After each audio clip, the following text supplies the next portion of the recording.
This is the second presentation I've done with Tiff, and I'm not enjoying the rhythm that we're setting up, where Tiff gets to lay out the problems, and then I get to tell you what we're going to try to do about it. So first of all, before I begin, I just do want to thank all the staff at the ICP. These reports would literally not get done without them, and as a former political staffer, it's always wise to thank those who bring it to life, so thank you. What I would say is, there was a great line this past weekend, which is, this was our smuggest of Canadian Thanksgivings in a while. We are feeling very chuffed about ourselves because we have a very decent society, especially when compared to what's happening down south of the border, and we're winning at baseball. So those two combinations make us feel pretty good about ourselves. Before we feel too good, we should make sure we look at a couple of things. Number one, it's important to note that no one region exceeds in all of these indicators.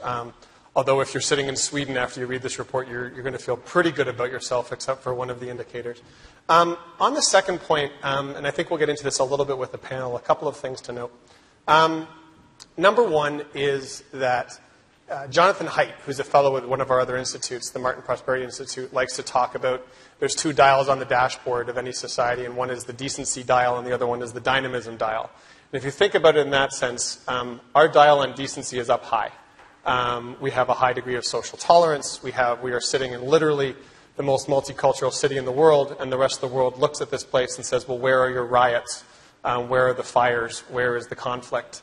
We have found a way to live together relatively well. On the dynamism side, we're not as great. Growing our companies to be world beaters, being high on the jobs numbers, being high on the income numbers, that's the dial we need to move. The trick is that these are interconnected, and we have to find a way to not move our decency dial down while we move our dynamism dial up. And that's something that we're going to get into.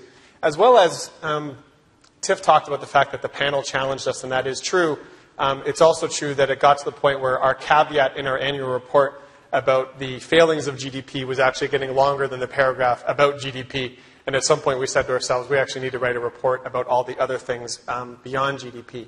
That being said, the strength of some of these indicators through the OECD, and we lean on OECD because there's a comparable nature to it, there is a little bit of lack of strength to them in that they're not as broad as we would like. Civic engagement as an example. I have a personal bias. Using voter turnout as your one measure of civic engagement, it troubles me because it puts Australia first when they force everybody to vote. And I'm not sure if that's an actual measure of civic engagement as opposed to philanthropic giving, donating your time, being part of community organizations. So there's things that we as an organization and we as an institute are going to try to look at going forward. Of course, we have to say, and we do believe it, it has the added benefit of being true. While this report does move away from GDP, GDP still is a valuable measure.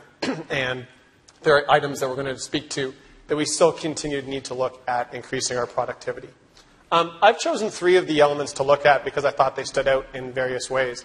Number one, I don't know about you, this one surprised me.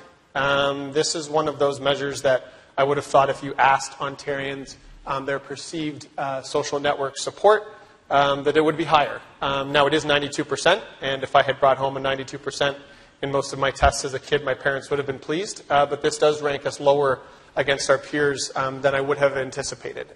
In the report, we do talk about, there's a couple of elements that could speak to that. Living at the provincial level and us focusing on those policies, occasionally there is a bit of a miss between the promise that is held out by the federal government to our new Canadians and the delivery of that promise at the provincial level. That could be one of the elements. Rural Ontario, urban Ontario could be one of the elements. It's something we're going to look at. Also, as we were speaking before, when you look at Michigan and Ohio, when you look at some of the economic conditions in Michigan and Ohio, you're far more likely to stay home. If you grew up in your small town, you got your job in your small town, and your perceived social network is going to be there. But that's something that was worthy of further study, and I thought was worthy of pointing out. Secondly, this one's here so Sweden doesn't feel too good about themselves. This is the housing. This is rooms per Ontarian. This doesn't speak to the quality of life or the affordability of those rooms, and obviously there's going to be some significant regional disparities here, particularly in the GTHA. But surprising to us anyway that Ontario ended up that high on the number just based on the media reports and what's happening particularly within our jurisdiction, and also that he wasn't a lot lower in light of what's happening in their housing market. The third one I would look at is civic engagement. This is one that I think always can be moving up. Interestingly, obviously you have Australia, and then I would point to high taxation regions are numbers 2 and 3. Not surprisingly, when you're giving over a significant amount of your income to government choice, voter turnout goes up significantly. I'm not arguing for higher taxes in the name of civic participation, but there's a rational connection there. The more money I give to someone else, the more I'm going to want to have a say in who that person is. We looked at a couple of key recommendations. I know there's some colleagues from the ministry here. We just like to continually repeat. We have borderline Tourette's when it comes to reducing the small business tax and raising it. I was once asked, when do you guys think you'll stop making that recommendation? I said, well, probably never. 1,000 more times. And now that I have a Twitter account, I'm finding it as a useful tool to put these things out in the world. Basically, one of the problems in Ontario, I'm a fan of Stuart McLean. The motto of his record store is, we're not big, but at least we're small. It might as well be the motto of the Ontario economy. Doing things to inspire our companies to get bigger is based on, predicated on the fact that larger companies invest more in their employees, they invest more in IT, they do more R&D, and they have higher wages. So if the items that you're looking to address are jobs and income, this is one way to get at it. Secondly, increasing the availability and affordability of childcare.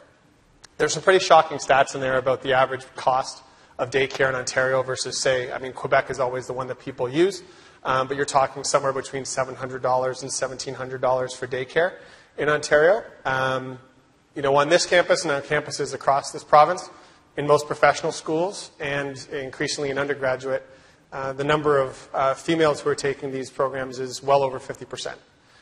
Based on our studies, about 100% of births are performed by women. So if you want to maximize the investment you've made in those people getting those degrees, you need to find ways to make life increasingly. Obviously, the number of women who drop out of the workforce, both as a result of pregnancy and then afterwards, is a number that can't continue if we want to maximize the value going forward. This is not only a great social file, it has better educational outcomes, it has better employment outcomes. It's a bit of a no-brainer on the go forward. Increasing the alignment between employers and post-secondary. This is one that I know that the current government of Ontario has spoken to, both in their throne speech and in other documents. Waterloo is always the example that's used. Increasing your co-op programs. It's not just as easy as that. I think every locality and every region in this province has a different flavor to how they approach these things, but it's something that we need to try to improve. As you will know if you are fans of work in annual reports in the past, we are quite strong at R&D investment at the government level. We're quite strong at R&D on the university level, but we're not very strong on the private sector. And what happens is, let 1,000 flowers bloom, fine. Don't let them be harvested by people to the south. And we have to find ways to do a better job of connecting our private sector to those investments that we're making in the public sector. And lastly, increasing ICT adoptions by small and medium enterprises here in the province of Ontario. I always like to channel my inner Roger Martin at these presentations, and Roger used to say, when you looked at the two charts of investments in hardware and investments in software, our investments in hardware mirror that of our peer jurisdictions, and our investments in software are dramatically less. So basically, we have the same computers, they're just dumber. And at some point, we need to find a way to rectify that problem.